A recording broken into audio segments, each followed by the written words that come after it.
Харин ингэхээр л эргэлзээтэй байдал үүсчээд байгаа юм л да.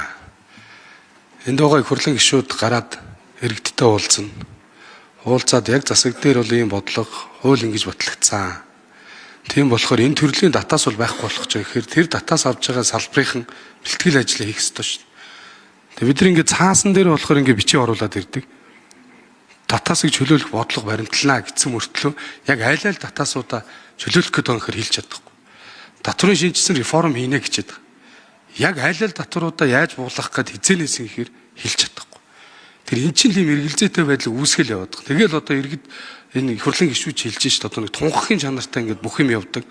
Тоотой, төлөвлөлттэй, үр дүн тодорхой ингээ явчихвал уул нь юм их нээлттэй их амар л болох гэдэг юм л. Тэ асуулт асуухаар ер нь ингээ дандаа нэг юм нэг тойрсон маягтай хариулаад тодорхой тоон дээр биш, тодорхой нэр томьёо.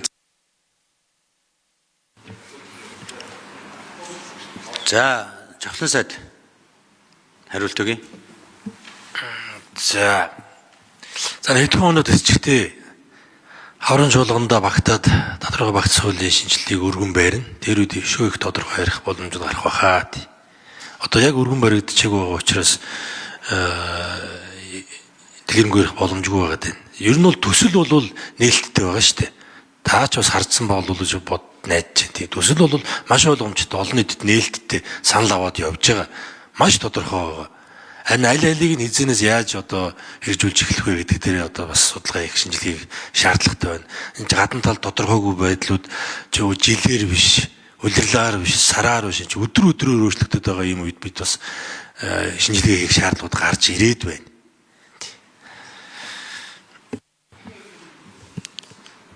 Тодруулах юм. Доктортой байдлын зөвлөлөөс за 3 дугаар энэ дээрээс хариулт өгье.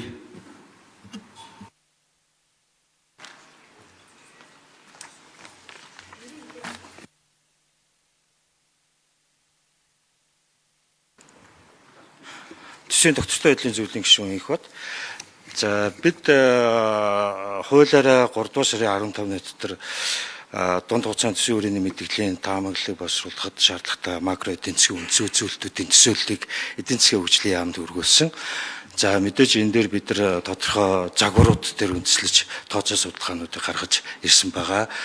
Дигнар гэж загвар үүдэг боловсон сүлбэлүүдийн сангийн.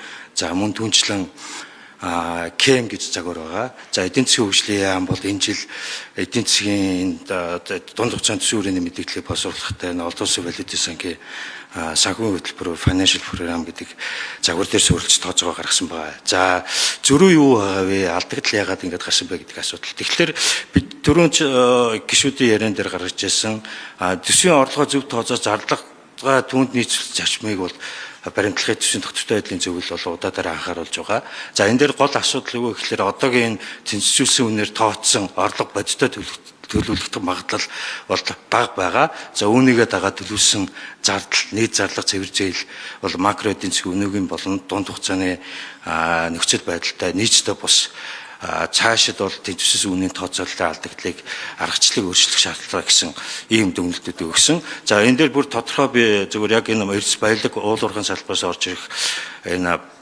үнийн түүхий эдийн үн, за энэ дээр нүүрс, алт, за зис төмрийн өдөр дээр бидний тооцоо эдийн засгийн хөгжлийн яамны тооцоо бол зарим талаараа зөрүүтэй байгаад байгаа. Энээсээ шалтгаалаад одоо нийт дүнгээрээ жишээлбэл эдийн засгийн хөгжлийн яамны дунд хугацааны төсвийн хүрээний мэдээлэлд оруулж ирсэн 26 оны төсвийн төсөөллөөр түүнээс орж ирэх орлого бол 15.1 тэрбум доллараар тооцсон байж байгаа. Бидний тооцоогоор болохоор 14 тэрбум доллараар тооцсон. За энэ дээр бит хэмжээ болон үнийн тооцоололууд за 26, 27, 28 онуудад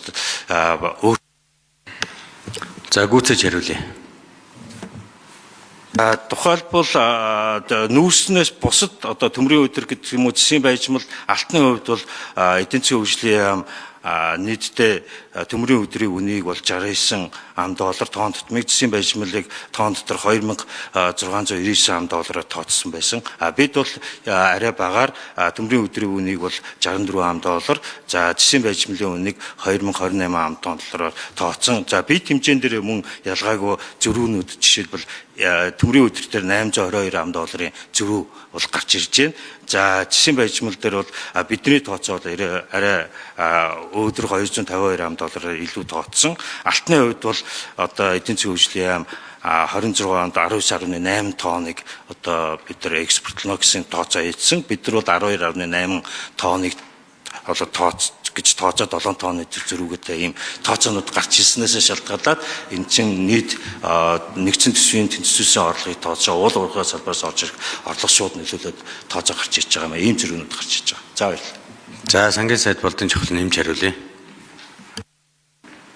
За төсвийн тогтвортой хуулийн зөвлөлийн хэн маань тоонуудаа хугацааг цанд нөхсөн. Тэгвэл одоо өргөн баригдаж байгаа засгийн газрын тооноос зөрүүтэй байгаа шүү. Зөрүүтэй байгаа.